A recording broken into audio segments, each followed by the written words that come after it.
I'll just reference Jafar Karim's definition of intercultural therapy. So he defined it in his first book as a form of dynamic psychotherapy, which takes into account the whole being of the patient, not only the individual concepts and constructs, but also the patient's communal experience in the world, both past and present. You have found the Thinking Mind podcast.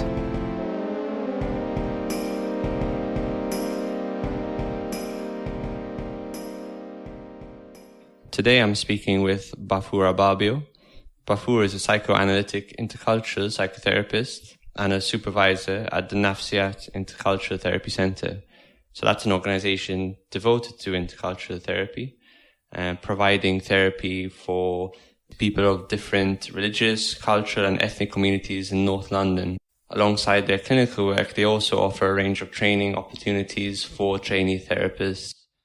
We had a really interesting conversation about what are some of the core concepts of intercultural therapy and how they can be applied to places like London, which we know have so many different kinds of communities. We talk about how different power dynamics can occur in healthcare settings and therapy consultations.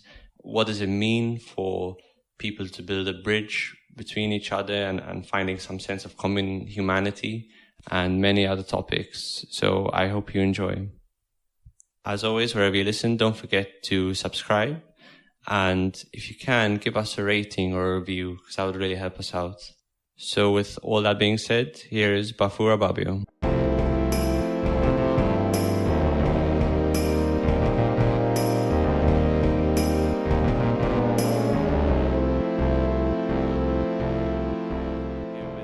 Baffour Ababio, who's the clinical lead at Nafsiyat and a psychoanalytic intercultural therapist. Baffour, welcome.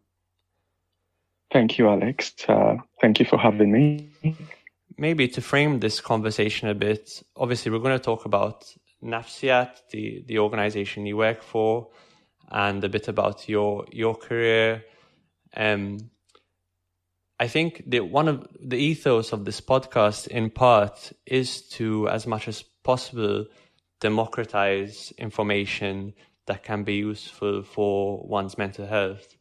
And I think from having read about Nafsiyat a little bit, that seems quite in line with Nafsiyat's goal, which is very much how do we distribute, psychological health to people where it classically isn't distributed. So in the case of Nafsiyat, marginalized communities, of course. And yeah, I think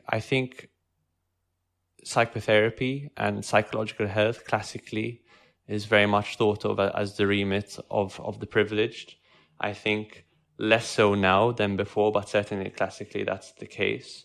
And now all of a sudden I feel we're in a new age of opportunity for various reasons, where the internet being the huge channel that it is, where all of a sudden information can be distributed, to all. That's why, like I said, one of the goals of this podcast is really to put useful information up for free that can give sort of expert knowledge or insider knowledge on things. So I'm very pleased to have you here with me, and we have a lot to talk about. I was wondering if we could start maybe you could describe your journey as a psychotherapist and what that's meant for you. I am originally from Ghana, which is on the west coast of Africa, and issues around difference and the conflicts which that evokes in a person started with me very, very earlier on in my life. And I shall explain that, Alex. What I mean by that is I am Black. I am Ghanaian. If you hear my name, the name is an Ashanti name. But behind that name are different ethnic groups too, as my mother comes from a different ethnic group, what you might classify as a minority ethnic group. So there were conflicts in between. The name I represent, which is the majority ethnic group, the Shanti, And behind that, you have the Krobo and the Ewe. So very earlier on in my life, I had to negotiate those conflicts. And so that was something that has always been around for me. And on top of that, Ghana happened to be an ex-colony of Britain. And therefore, the lingua franca, the language which was spoken in school for tuition and government for formal interactions and occasions happened to be English. And interestingly enough, my parents didn't speak each other's mother tongues, so they would use English. So that then added another dimension to the area of conflict for me. I became familiar with a foreign language, if you like, English, and not that familiar with my own mother tongue, which I could speak, but I was semi-literate. I could speak them, but I couldn't write those languages. So coming over to Britain, those conflicts were already there, what it means to be different, how one negotiates with that, how one addresses it, how one works in a way that allows one to experience a sense of well-being, relatively speaking. Arrived in the UK in the 90s and was interested in working with young people, social work in an informal capacity. And there I met a number of professionals, social workers, psychiatrists, psychotherapists, and continued my work in community mental health. And whilst there, I chose to train as a counselor to begin with, integratively. My interest got really peaked then, decided to continue my training to become a psychotherapist at UCL. It was a psychoanalytic training, but what was interesting for me was that it was framed as a psychoanalytic intercultural psychotherapy training. So it was addressing the issues which I had mentioned, my own conflicts with difference, and coming here, difference in terms of race, culture, and wanting to work with people who were presenting with issues like that within the UK. And that is how my journey into psychotherapy somehow began, led into training, and that area of interest still remains alive, Alex. Yes. Mm-hmm. Of course, London is a melting pot of different cultures, and you can imagine, my understanding is intercultural therapy was first developed in London as a response to this idea that there are all these different communities, and these are communities whose needs aren't classically being met by standard forms of psychoanalytic therapy. Is that right? That's correct. The founder of Nafsiyat was a guy called Jafar Karim. He was an Indian psychotherapist who worked in various parts of the world. And when he arrived in London and started practicing, he noticed certain trends, the overrepresentation of BAME individuals, communities in psychiatric hospitals, the tendency to over-medicate, access to help being at the very physical end. By that I mean, again, medication, being sectioned, locked wards, secure places, probation services. And he wondered what might be happening. So he led if you like, the charge into putting together what he termed intercultural therapy, where the very external issues which impact the internal world of individuals were taken into serious account. And he chose the name Nafsiyat for the practice center. Nafsiyat comes from three ancient languages, 3 syllables, which means body, soul, and spirit, which encapsulates the holistic nature of the approach, that people's external worlds are equally important and that they impact the internal world uh, and not to focus solely on the internal world of the client who come for treatment in Nafsiyat. Yes. Yeah, so there's like this constant tension between, what goes on in one's external and one's internal world. And I suppose one could say that classical psychoanalysis is purely focused on the internal, and even a client's responses to the external. There simply isn't a focus on making external changes in classical psychoanalysis. So what are some of the core concepts that apply in intercultural therapy, and have you found that they've personally helped you and your development as well? Well, I mean, I'll just reference Jafar Karim's definition of intercultural therapy. So he defined it in his first book as a form of dynamic psychotherapy, which takes into account the whole being of the patient, not only the individual concepts and constructs as presented to the therapist, but also the patient's communal experience in the world, both past and present. He said that the very fact of being from another culture involves both conscious and unconscious assumptions, both in the patient and in the therapist. And he made this assertion that for the successful outcome of therapy, for him it was essential to address these conscious and unconscious assumptions from the beginning.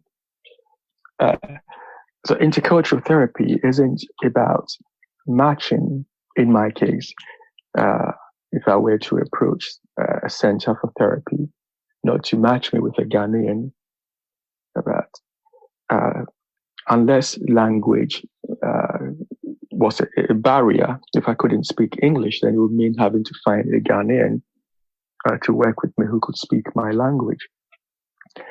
But in the absence of language barriers, intercultural therapy is about how we build bridges between different cultures, at the same time recognizing that the systemic inequities in the society that we live in, being aware that there are structural issues which are not fixable in the therapy, issues around someone's immigration, issues around someone's job prospects, issues around housing. Those are structural inequalities out there. And those are issues which, in his mind, has got to be talked about, recognizing also that the notion of the self is different across different cultures.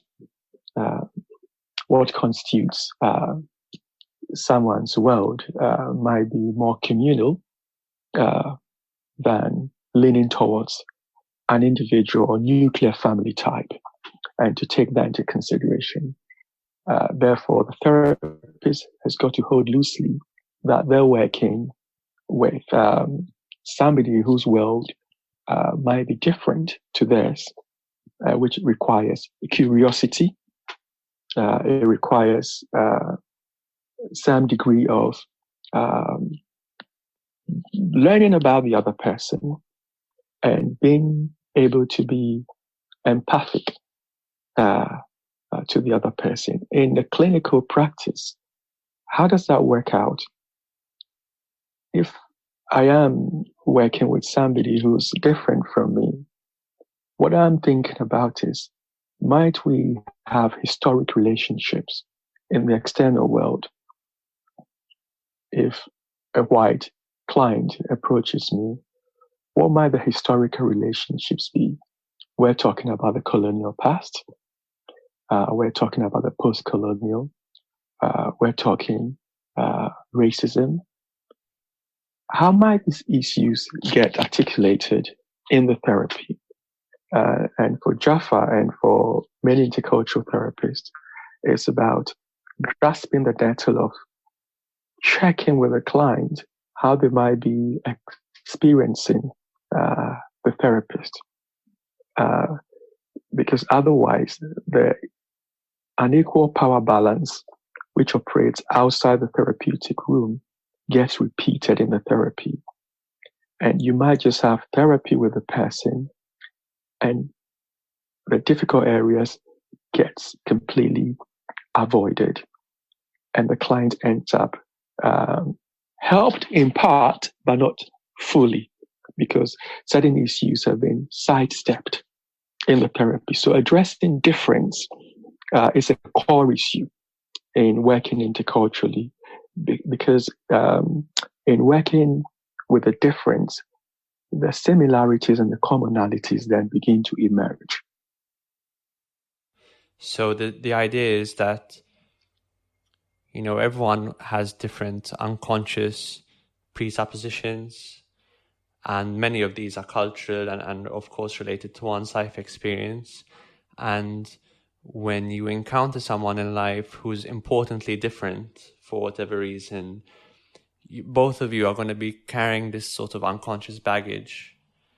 And the way to, build a bridge, as you said, to transcend that is not to pretend like there is no difference, to pretend that we don't have our different individual lenses through which we see the world and experiences, but rather, and I guess this is the psychoanalytic component, to bring it up, to transfer it from the unconscious to the conscious, to name it, to be comfortable with how uncomfortable it might be.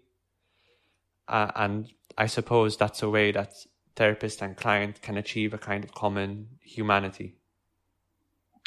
You're correct, Alex, because in that power imbalance in the room, when difference is touched upon, then you're inviting the client to begin to challenge you, the therapist. So it begins to bring about an equalizing of the power imbalance, because the therapist always holds the power. Yes. And therefore, when you invite a client to comment on how they experience you, the therapist, you're then trying to share that power. And by doing that in the consulting room, the client's experience of the power imbalances outside the consulting room begins to be somehow worked through, and the sense of agency begins to increase. When I gave the earlier example of being a Black therapist working, for example, with a white client, that's what has been called the status contradiction, because the power resides with me, the Black man, which normally isn't the case. And therefore, as a Black therapist, how do I name that as well? Because the colonial experience has been turned upside down. And for the successful outcome of the therapy, that would have to be looked at. How has that played out in your experience? That plays out a white client might be curious about my capacity to be a good enough therapist. They might also become aware of ways in which they might be sabotaging the therapeutic work. There is a concept which is called internalized dominance. And internalized dominance refers to the dominant group's way of accepting their position of dominance in relation to minority groups. And therefore, when they're in contact with somebody from a minority group who now has a position of power, it might then mobilize their sense of having to be the dominant person in the room. And therefore, those power dynamics, again, has got to be touched upon by the Black therapist. And sometimes Black therapists find it very difficult to name those very thorny issues. But intercultural therapy go to those uncomfortable places. But I think I'm also in danger of simplifying what intercultural therapy is about because it's quite complex.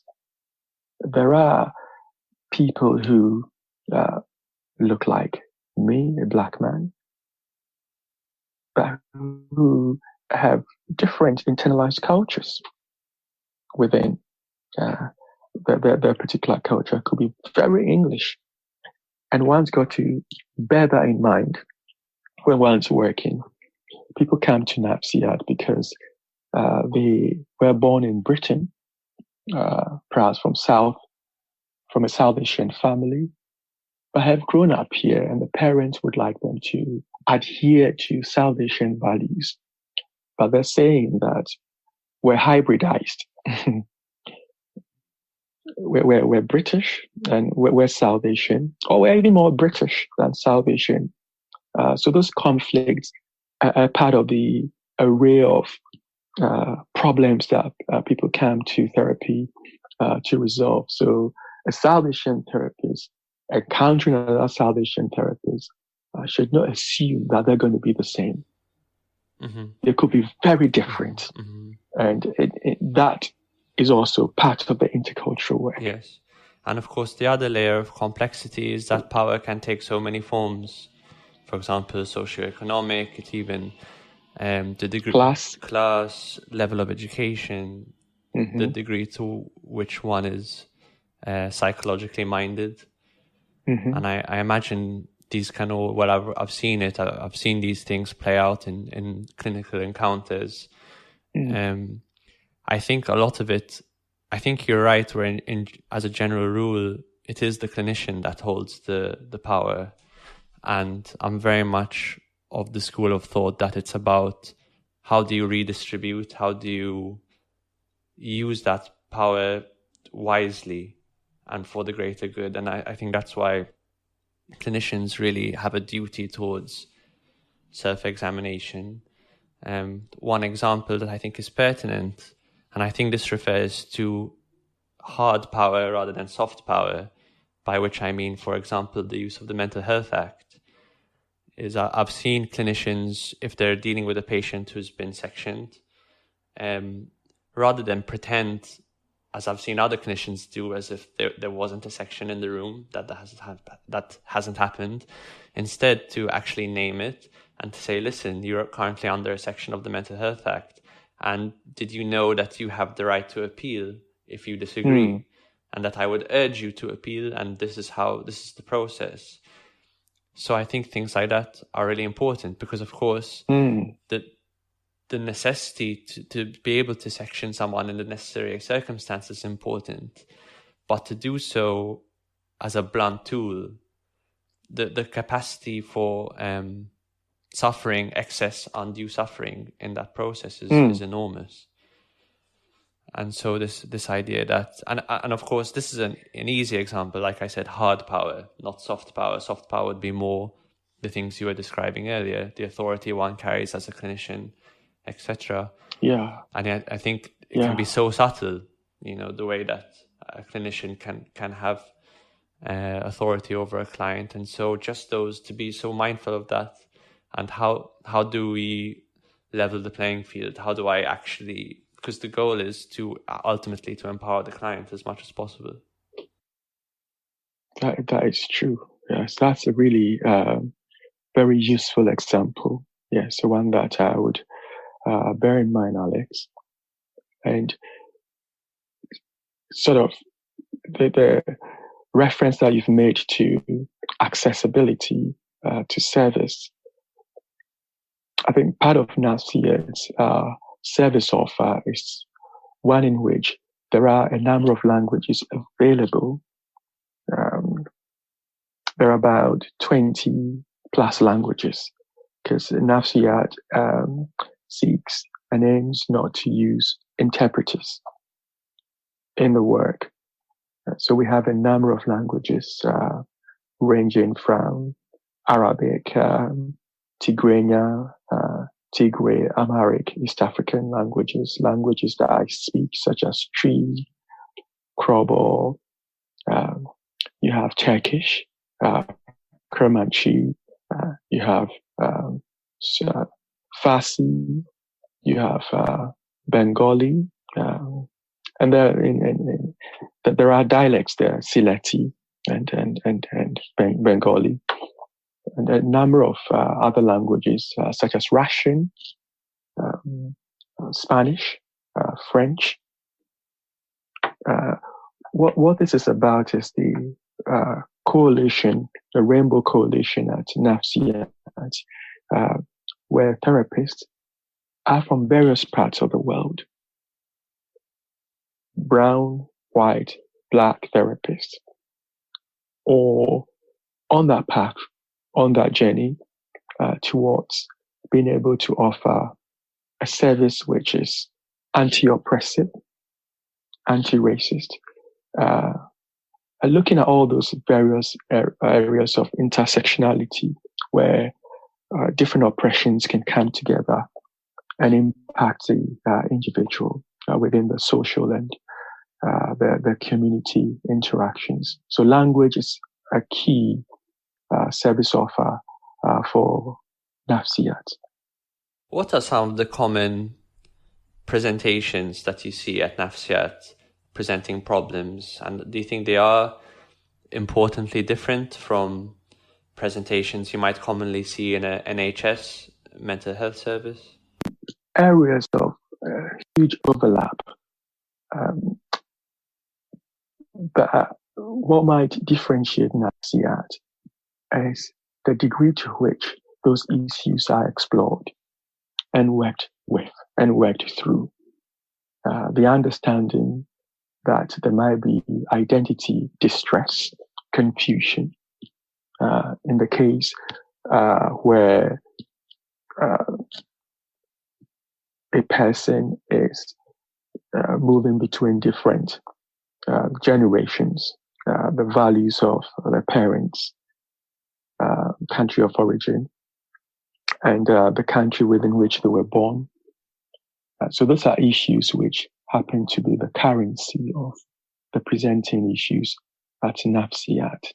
You also have issues where people feel this is an issue around dislocation, but where people have moved from another country as a result of war, trauma, and have settled here. And there is a complete loss of all the, if you like, the cultural capital that they had before coming here, which on arrival is not recognized. And therefore, the capacity to activate any help-seeking behavior gets completely diminished. And what NAFSIAT does is to begin to recognize that this person has social, cultural capital, which at the moment has been sort of impacted by trauma, but also about the fact that it's not privileged here. What they bring is not recognized and it's not valued. And therefore, NAFSIAT then looks at how those areas are sort of reassembled and put together, whilst being able to build a bridge and help that person begin to reach out to the new community. So that's part of the work we do. Issues around domestic violence.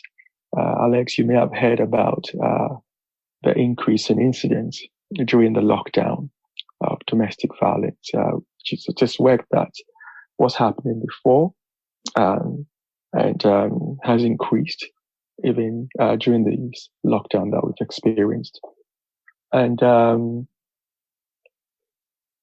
we also have somebody who is employed by the service who offers practical support, because we have already touched upon the external pressing issues impacting the internal world. And therefore, there is somebody there who has a resource of information regarding issues around housing, immigration, legal support, and such like. Marital issues, issues of parents losing their children through violent incidents, kids being in prison, and parents at a loss as to how to manage that within the communities that they live in. Shame. Yeah, I was going to mention that because, again, you think of classical psychoanalysis as this very individual internal exploration, right, of one's unconscious. And, I love that. I think that's great to look at one's defense mechanisms, to one's ego structure, what are the things that happen in early life, and how can I grow beyond them. And then I think the people you must see at Nafsiyat, there must be all sorts of practical problems that they face. And again, the classical psychoanalytic approach simply is not set up to address those problems. And then I guess the other thing that's worth mentioning is I know you wanted to take some time to talk about Lennox Thomas, who is a clinician at Nafsiyat who recently passed away, and I wanted to carve out some space so maybe you could talk about him. Yes, Lennox Thomas was a very pivotal figure within the life of Nafsiyat. I'm not quite sure how much you know about him. I've read a little bit about his contribution. Yeah, he's originally from Grenada. Came to the UK as a boy, and qualified as a social worker and a probation officer. Worked with adults and children, and trained as a psychoanalytic psychotherapist with the BPC, the British Psychoanalytic Council. He joined Nafsiyat in 1982 and was there with Jafar Karim and the team, and they were developing the intercultural psychotherapy model. So he was there from the very beginning. Jafar, Roland Littlewood, and Lennox. And they were looking at some of the issues, Alex, that you and I have touched upon, how the models of psychoanalysis and psychotherapy focused exclusively on the internal world and perhaps not paying that much attention to the social, political, and economic issues affecting many clients in the UK. And they came together, and in 1992, they published their original text on intercultural therapy, and Lennox contributed a groundbreaking chapter, I should say, on racism and psychotherapy, working with racism in the consulting room, an analytic view. And he further worked with Roland Littlewood, who was a psychiatrist as well as an anthropologist, and was then at UCL, University College London. And they set up, to begin with, a diploma, a postgraduate diploma in psychoanalytic intercultural psychotherapy, and then it became an MSc, which is the one that I trained on. And Lennox taught there. He was a co-director on that training. And he introduced interesting concepts on how one works interculturally. He introduced me to the concept, which was coined by an African-American psychotherapist called Andrew Curry, called the pre-transference. And the pre-transference is really about myths, stereotypes, fairy tales, which we carry about the other. And therefore, as you know, a transference is about past internalized relationships being projected onto the other person. But the pre-transference is not about past relationships. It's really about those myths and fairy tales that gets projected. And therefore, it's like a deeper cultural presupposition. Indeed. That's a better way of putting it. So he proposed that you got to be listening out for the pre-transference, because until you work through the pre-transference, you don't get to the transference. He wrote a paper where he introduced the concept of the proxy self. And it was an interesting concept because in the proxy self, he said it was the false self that sort of Black children would use as a protective mechanism when they're dealing with white professionals that they're not quite sure about. And the proxy self became quite an important concept. Like a persona. Yes. He references that from Winnicott's false self. Yes. So the proxy self, he describes that as a way a Black child communicates with white professionals, in particular white therapists. And he said it was really important for therapists to be aware of this concept so they could offer the clients a better therapeutic experience. Lennox went on and he worked with the Refugee Therapy Center. He worked with Barton. Do you know of Barton? No. Barton is another important organization, Black Asian Therapy Network. Yes. He worked with them, and he's made such an influence, not only on being professionals and clients, but colleagues from all parts of the psychotherapeutic analytic world. He was a groundbreaking person. He was a mentor. He was also very humble, very humble. Yes. He taught me, but when I approached him in 2017 to write a chapter in a book I was editing, he very much jumped at the chance. He said, "Don't worry, Baffour, I'll be very good. I'll send you my chapter on time. I won't waste your time." And he did. He wrote, which was the area that he was becoming more involved in, generational transmitted trauma. Yes, which was, yes, a very big topic.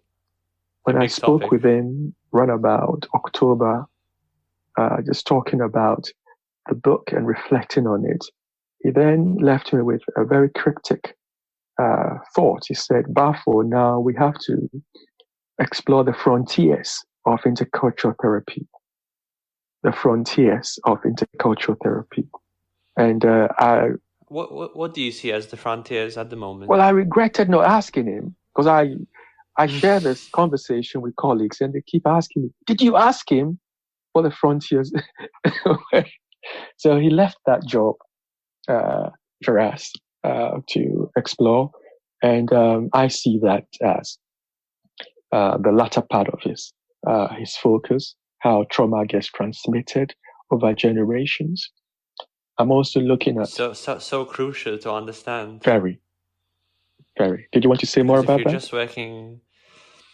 I mean, just to say that, again, if you're just working at the individual level, it's much harder to understand trauma than if you look at the family, for instance, and how... Yeah, I don't have anything wise to say about it other than that, just to understand that trauma is this process that reverberates downwards. You're right. And I suppose you could say it's the impetus is on every individual to think, what can I do to now lessen the echo, lessen the reverberation on those around me. You're correct, and I would say that forms aspects of the frontiers of intercultural therapy. I think intersectionality springs to mind. How various areas of oppression intersect. I think I can level this charge at intercultural therapy that in as much as good work has been done in the area of race, we're still at the foothills. We're just beginning. I also think other areas also require light to be shone upon, such as sexuality, gender, um, religion, class. I have often found certain communities, perhaps where there is some degree of difficulty around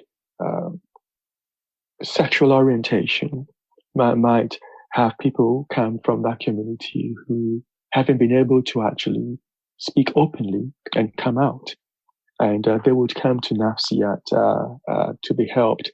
And therefore, those areas of intersectionality, coupled with the work that NAFSIAT has done, some groundbreaking work around race culture, how trauma gets transmitted, begins to then move onto the horizon of intercultural work. Yes. Mm-hmm.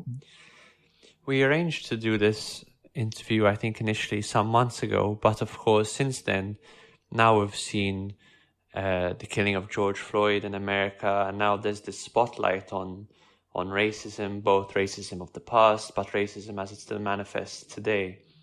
I want to ask you, in this moment that we're in, what do you think is the best way to take advantage of this moment to make progress?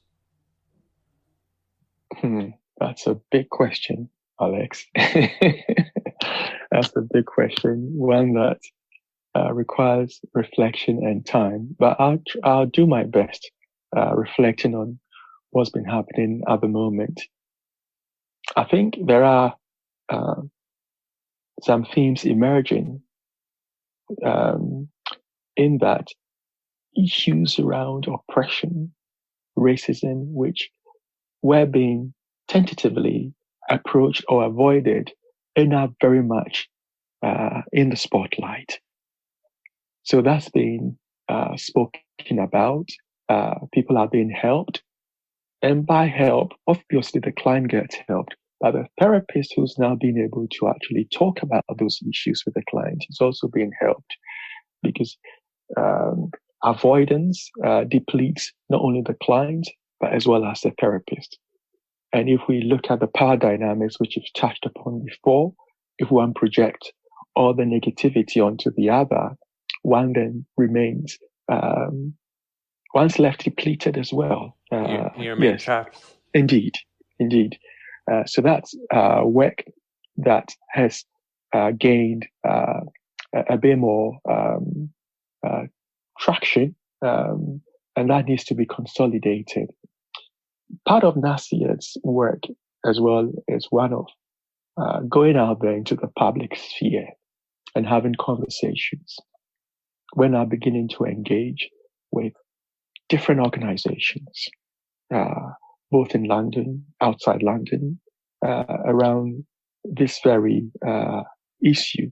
It seems, as you've said, topical, but if you listen to historical archival material, this is not new. It's a renewed energy. But if you listen, we saw what James Baldwin said in the documentary, I'm Not Your Negro.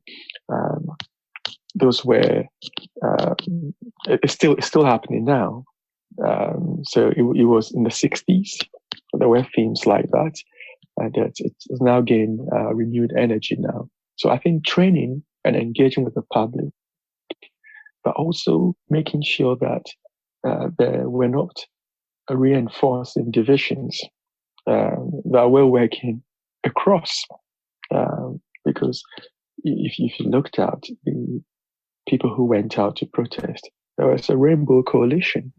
Very much so. Black, brown, white, coming together against oppressive systems. And I think being able to work with allies, for me, is the way forward. And the training that we're delivering, I delivered a training on Sunday last week, and we're going to be offering many more spaces for reflection where uncomfortable conversations can be had, but in a way that allows people to begin to change. But also being able to connect with people who have the power to make policy changes as well, at those levels which are the levels that's required. Yes. Mm-hmm. So a lot about conversation and making strides, not just to heighten awareness, but also to actively go against division. And I worry sometimes that there's an idea that somewhere in the 90s, the rise of neoliberalism under, for example, Blair and Clinton, there was a shift from socio-economic divide to racial and cultural divide.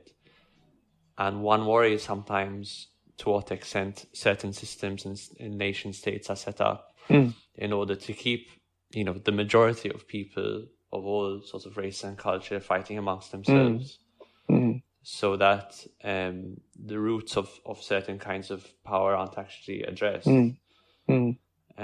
So I think that's an important part of the message. And intercultural therapy have always sought to work across. Yes, and to work with coalitions and allies against systems. Yes, yeah. If you're a person who think you or someone you know might benefit from Nafsiat, how can you get in touch? Is it free at point of contact? Yes, Nafsiat offers commissioned services free for people who live in 4 catchment areas. I shall tell you what those catchment areas are: Enfield, Haringey, Camden, Islington. So people who live in those 4 catchment areas can access it free. Of course, there are targets to how many people are able to access it for free. We also have a service, which is a paid-for service, which is called the Choice Service. And people get assessed on the sort of income. So sliding scale, it's not, yes. So people can access it across London.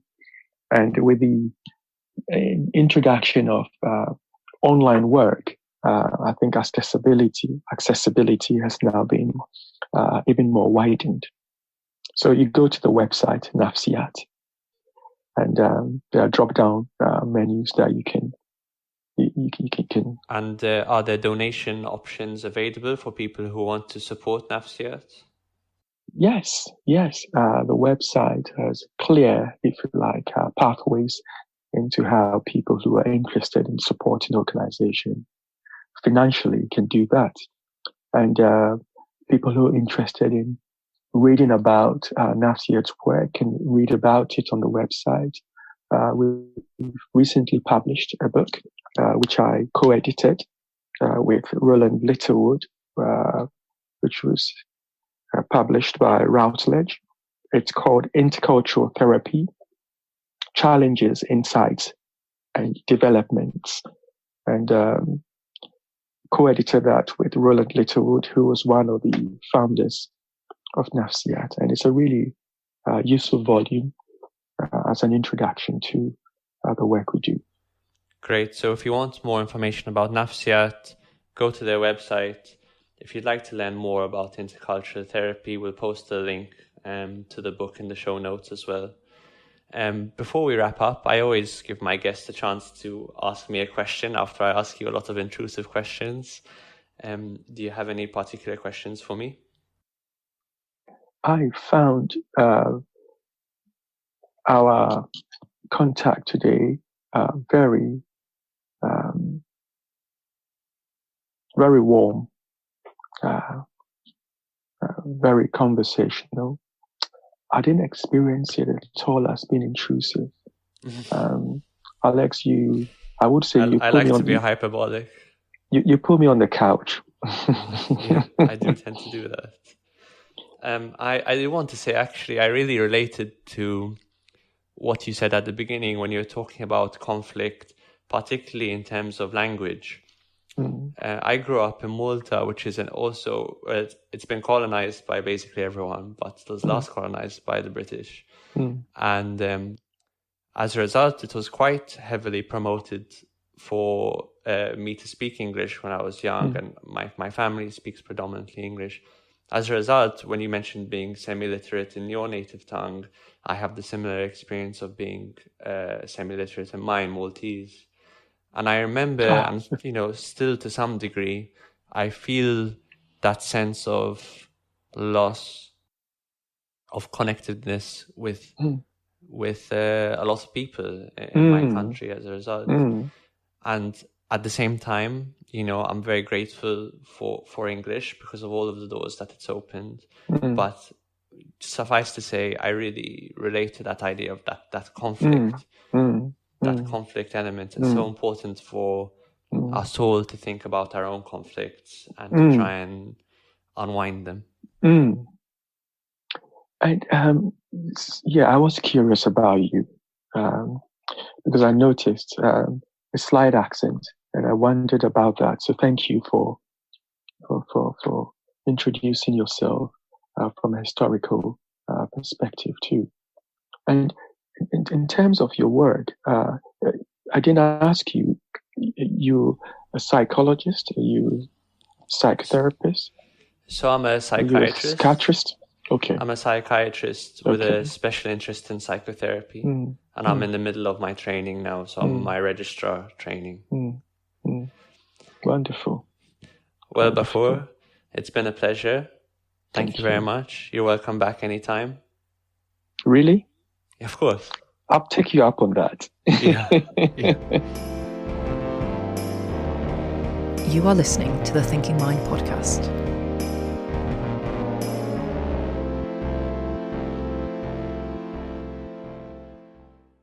If you enjoyed today's podcast, we'd love it if you share it with a friend, or you could give us a rating on Apple Podcasts, Spotify, or wherever you listen. If you fancy it, you can even buy us a coffee to support the team, and the links for that will be in the show notes. Thanks for listening.